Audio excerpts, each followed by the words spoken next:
আমার ছেলের বাবা হয়ে এতটুকু লজ্জা হয় না? উনি একজন ড্রাগ অ্যাডিক্টেড। সিনেমাতে বর্তমানের অবস্থাকে তুলে ধরেছেন মেহেদী হাসান হৃদয়।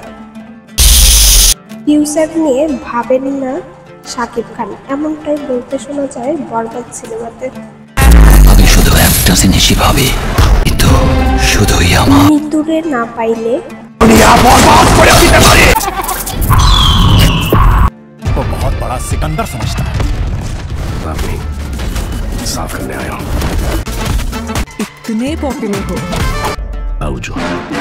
সিকান্দার মুভিতে রোমান্স ভায়োলেন্স দুটি থাকবে, তবে সিকান্দার সিনেমাতে রাশমিকাকে উদ্দেশ্য করে বলেন সালমান খান, তোকে না পাইলে সবকিছু শেষ করে দিব। একই কথা শাকিব খান বলেন, নিতুকে না পাইলে সবকিছু বরবাদ করে দিব।